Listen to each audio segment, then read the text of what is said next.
La nuit où mon mari m'a jeté dehors, j'étais enceinte de 4 mois, pieds nus, ne tenant qu'un sac en nylon contenant ma Bible et ma carte d'hôpital.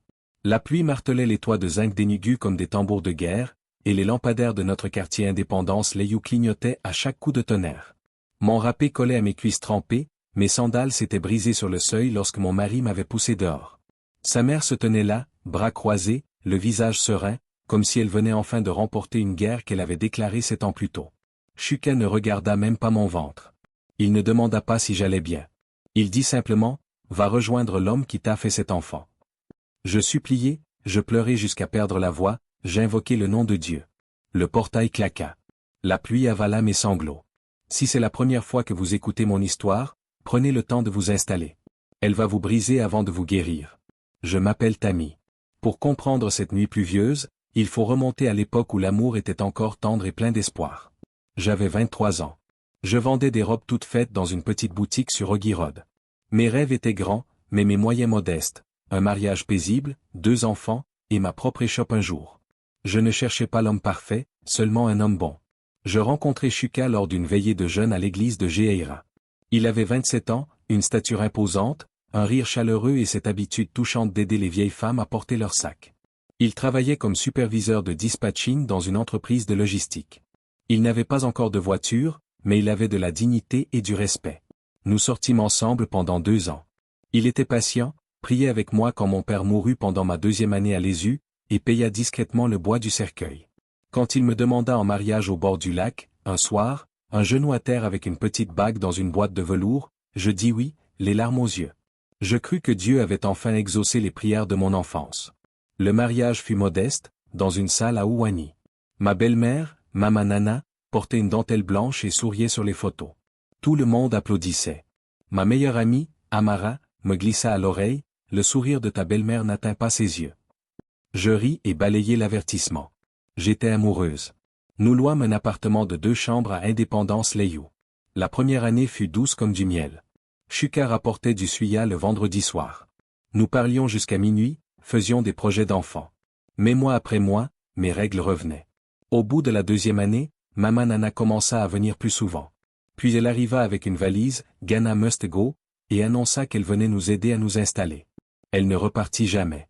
C'est là que le poison s'insinua, non dans la nourriture, mais dans les mots. Elle racontait à Shuka que je dormais jusqu'à 9 heures, alors que je me levais à 5 heures pour repasser ses chemises. Elle pleurait en disant que je lui avais crié dessus, alors que je lui avais simplement proposé du thé. Elle déplaçait la marmite de soupe et prétendait que je lui refusais à manger. Des petits mensonges, des mensonges silencieux. Inoffensifs s'ils étaient isolés, mais lourds comme du plomb quand ils étaient répétés chaque jour. Shuka aimait profondément sa mère. Elle l'avait élevée seule après la mort de son père. Il ne la corrigeait jamais devant moi. Le soir, il me demandait doucement, « Tammy, es-tu sûr de ne pas avoir haussé le ton ?» J'expliquais, il hochait la tête, mais la graine du doute était semée. Pour préserver la paix, j'avalais beaucoup. Je cuisinais de la soupe aux feuilles de haricots même quand mes mains étaient endolories. Je lavais ses rappers. Je la saluais chaque matin à genoux. Amara me disait de me défendre. Ifeoma, la jeune sœur de Shuka, étudiante en dernière année à l'UNN, était la seule de la famille à me voir vraiment. Elle m'enlaçait et murmurait, « Sœur, ne fais pas attention à maman. » Les années passèrent, la 3e, la 4e, la 5e. Aucun enfant. Nous allâmes à l'hôpital UNTH Ituku Ozala. Les médecins dirent que nous étions tous les 2 en bonne santé, c'était un retard inexpliqué. Je jeûnais, je participais à des séances de délivrance. Chaque fois que mes règles arrivaient, Mama Nana sifflait, « Une femme qui ne sait pas garder un foyer ne peut pas garder une graine. » Shuka changeait. Le travail était difficile, son entreprise devait 3 mois de salaire. Il se mit à boire de la stout avec ses amis. Quand il rentrait tard, sa mère avait déjà une nouvelle histoire, j'étais au téléphone à rire avec des hommes, je l'avais manqué de respect. Mon seul but était simple, préserver mon foyer, avoir mon bébé, prouver que l'amour pouvait survivre. La 6e année fut pire. Mama Nana fit venir son neveu Obina du village pour qu'il reste, jusqu'à ce qu'il trouve du travail. Obina avait 24 ans, était sans emploi et passait son temps sur son téléphone. Il s'asseyait au salon et me regardait. Je dis à Shuka que cela me mettait mal à l'aise. Il répondit que je m'imaginais des choses. Puis, en janvier de cette année-là, après cette longue année d'attente, mes règles ne vinrent pas. J'attendis 2 semaines, trop effrayé pour espérer. Amara acheta 3 tests de grossesse. Tous positifs. Je me rendis dans une clinique privée à New Haven. Le médecin sourit. Madame, vous êtes enceinte d'environ 14 semaines. Le bébé va bien. Je pleurais sur ce lit d'hôpital. Cette année de honte, d'insultes, d'hôtel de prière, et Dieu s'était enfin souvenu de moi. Je ne le dis pas tout de suite à Shuka. Son anniversaire arrivait dans 3 jours. J'achetai de minuscules chaussons, préparai du riz jollof, son plat préféré, et glissai la photo de l'échographie dans sa Bible. J'imaginais ses larmes, ses bras autour de moi, lui ordonnant enfin à sa mère de me respecter. Je ne le confiai qu'à Amara et Ifeoma. Ifeoma hurla de joie au téléphone. Amara pria avec ferveur. 2 jours avant son anniversaire, je quittai la boutique plus tôt pour cuisiner. J'entrai dans la cour le cœur léger, un sac de tomates à la main. De dehors, j'entendis la voix de Maman Nana au téléphone dans le salon. Elle pleurait des larmes de crocodile. Shuka, rentre vite. Je ne supporte plus. Je l'ai vue de mes propres yeux entrer dans cet hôtel sur Presidential Road avec un homme. Elle est enceinte, oui, mais pas de toi. C'est pour ça qu'elle le cache. Mon sang se glaça. Obina était derrière elle, hochant la tête. Moi aussi, je les ai vus, tante. Je poussai la porte. Maman Nana leva les yeux, ses larmes s'arrêtèrent une seconde. Un petit sourire terrible apparut sur ses lèvres. Avant que je puisse parler, montrer l'échographie, le portail claqua. Shuka entra, le visage sombre, la chemise trempée de sueur. Son téléphone était encore sur haut-parleur. Il me regarda, puis mon ventre qui commençait tout juste à s'arrondir sous ma robe. Il ne prononça pas mon nom avec douceur comme autrefois. Il dit seulement, « Tammy, fais tes bagages. » Je ne fis pas mes bagages. Je tombai à genoux. « Shuka, je t'en supplie. Je porte ton enfant. » D'une main tremblante, je sortis l'échographie. Il ne la prit pas.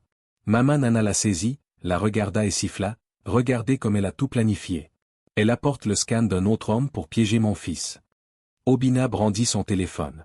Sur l'écran, une photo floue me montrait à la clinique à New Haven, marchant à côté du docteur Emeka qui me tenait le coude après que j'avais failli m'évanouir. L'angle faisait croire que nous entrions dans un hôtel. « C'est mon docteur », criai-je. Mais Shuka n'écoutait plus. Sa mère pleurait de plus belle, se tenant la poitrine. Il choisit les larmes qu'il connaissait depuis toujours plus tôt que la femme qui avait cuisiné pour lui pendant 7 ans. Il saisit mon sac en nylon et le jeta dehors. Il me poussa par l'épaule. « Sors de ma maison avant que je fasse quelque chose que je regretterai. » La pluie tombait à verse. Le portail s'ouvrit et se referma. Je restai pieds nus sur le bitume mouillé, enceinte de 4 mois, ma Bible et une échographie déchirée à la main. C'était la nuit qui marqua le début de ma véritable histoire. Amara me retrouva 30 minutes plus tard. Ifeoma l'avait appelée. Sans poser de questions, elle m'enveloppa de son râpé et m'emmena en cake jusqu'à sa chambre unique. Cette nuit-là, je perdis un peu de sang à cause du stress et du froid. Amara m'emmena à l'hôpital Parkland avant l'aube. L'infirmière me gronda d'avoir marché sous la pluie enceinte. Le médecin vérifia le cœur du bébé. « Madame, votre enfant se bat. Vous devez vous reposer, sinon vous risquez de le perdre. » Je posai la main sur mon ventre et promis à mon enfant, « Tu vivras, même si je dois mourir pour toi. » Ifeoma vint le lendemain matin, les yeux pleins de larmes. Shuka s'était enfermé dans la chambre. Maman Nana racontait déjà aux voisins que j'étais parti avec un « Yahoo Boy ». 3 jours plus tard, je quittai Enugu. Je ne pouvais pas rester là où chaque femme au marché pointerait mon ventre en murmurant. Amara me donna 4000 nera. Ifeoma me donna ses boucles d'oreilles en or à vendre. Je pris un bus de nuit pour Azaba, chez Mama Caro, une tante éloignée de ma mère qui vendait de la dentelle. Mama Caro ne posa pas beaucoup de questions. Elle me donna une natte à l'arrière de sa boutique. Le jour, j'aidais à vendre les tissus. La nuit, j'apprenais à coudre des ourlets sur sa vieille machine manuelle. Mon ventre grossissait, mon dos me faisait mal. Je buvais du gari de nombreuses nuits pour économiser pour la carte d'hôpital. Un après-midi torride de juillet, mes os se rompirent dans la boutique. Mama Caro appela à l'aide. Des femmes me portèrent jusqu'à la clinique. Après 8 heures de douleur intense, j'entendis un cri. Un garçon. Petit, mais les yeux grands ouverts, comme s'il savait déjà que le monde était dur. Je le nommai Zion, parce que Dieu s'était souvenu de moi quand les hommes m'avaient oublié. Je ne contactai pas Shuka. Je changeai de cime. Je demandai à Mama Caro de dire à quiconque poserait la question que j'étais parti à l'étranger. Les 3 premières années furent un enfer. Je vendais des uniformes scolaires avec 50 nera de bénéfices. Je portais Ayon sur mon dos jusqu'à l'hôpital général quand il avait le paludisme, marchant 2 heures parce que je n'avais pas d'argent pour un mototaxi. Amara envoyait 2000 Nera quand elle pouvait. Ifeoma venait une fois par an en secret, apportant des couches et des nouvelles que je ne voulais pas entendre. Elle me raconta que Shuka avait épousé une fille nommée Ada 6 mois après mon départ. Maman Nana l'avait choisie. Ada était partie après 2 ans quand les affaires avaient périclité et qu'aucun enfant n'était venu. Shuka avait été licencié. Il avait emprunté pour monter sa propre entreprise de dispatching, mais Maman Nana avait utilisé l'argent pour construire une maison au village. Il devait de l'argent à tout le monde. J'écoutais sans rien dire. Mon but n'était plus de sauver un mariage. C'était de garder mon fils en vie et de lui donner de la fierté. Quand Zion eut 6 ans, Mama Caro mourut. Ses enfants fermèrent la boutique. Je dus tout recommencer. Amara dit, viens à Lagos. Yaba est dur, mais il y a des marchés. Je pris un autre bus de nuit avec un Ghana Must Go, ma machine à coudre et mon fils. Lagos nous avala. Nous dormîmes dans la chambre d'Amara pendant 3 mois. Je repassais des vêtements pour des étudiants. Zion vendait de l'eau pure après l'école. Le soir, je lui apprenais à lire avec de vieux journaux. Il était trop intelligent pour son âge. Il réparait les téléphones cassés des voisins. À 10 ans, Amara utilisa sa contribution tontine pour lui acheter un ordinateur portable d'occasion. Il ne jouait pas. Il regardait YouTube et apprenait à coder. Il commença à créer de petits sites web pour les tailleurs de Yaba. Il appela notre petit coin, Tammy Stitch.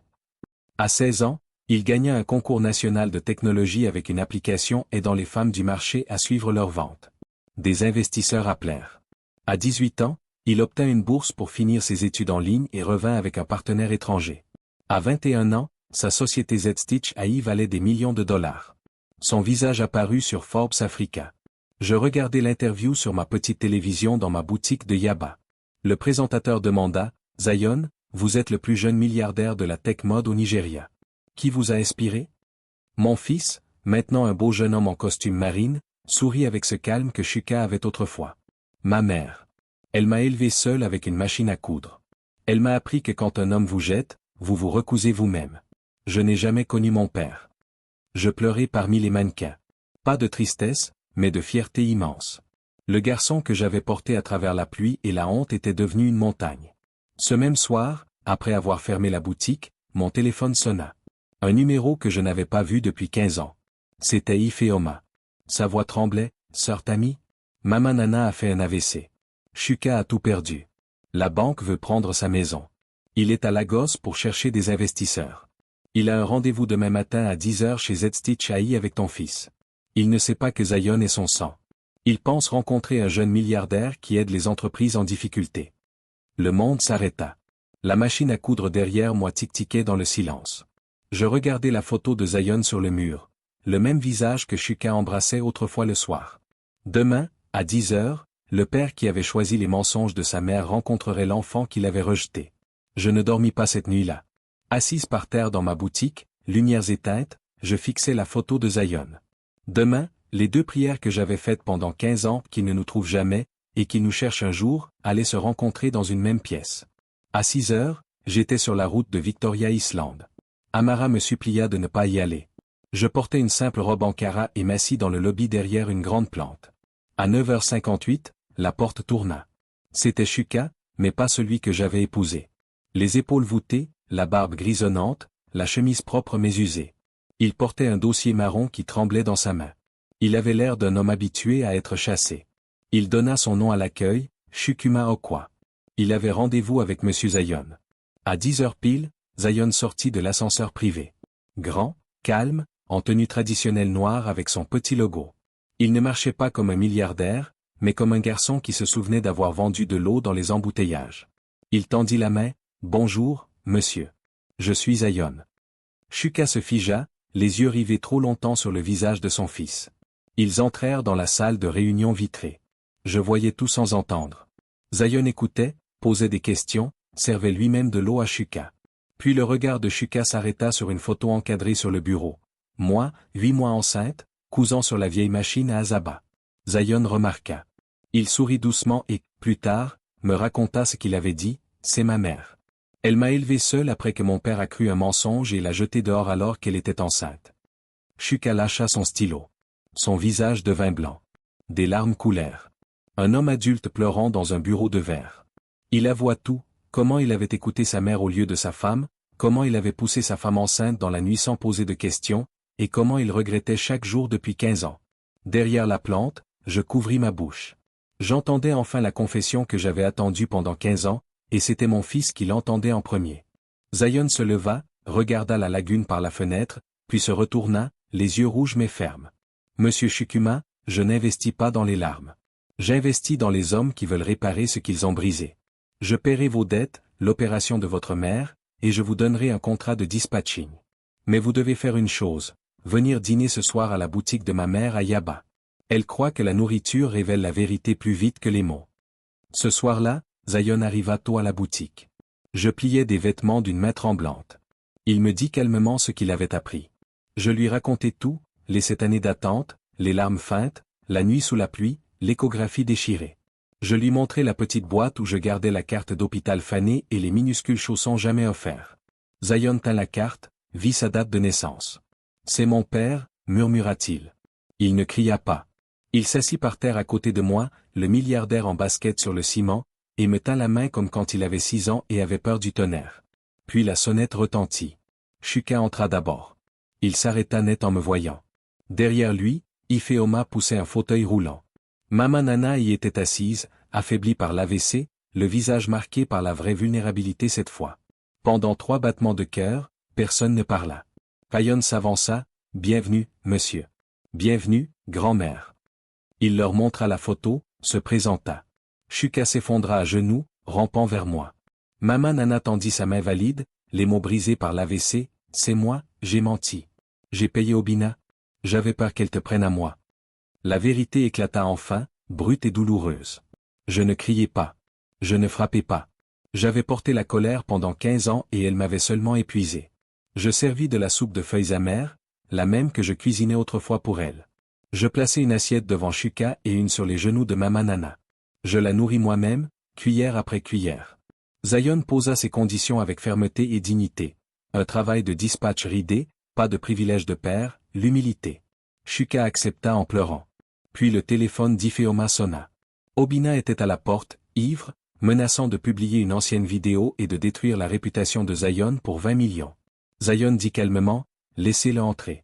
Nous terminerons cela ce soir, ensemble. » La famille brisée, reconstruite par la douleur, la vérité et l'amour d'une mère qui avait tout traversé, se tenait prête à affronter la dernière ombre du passé.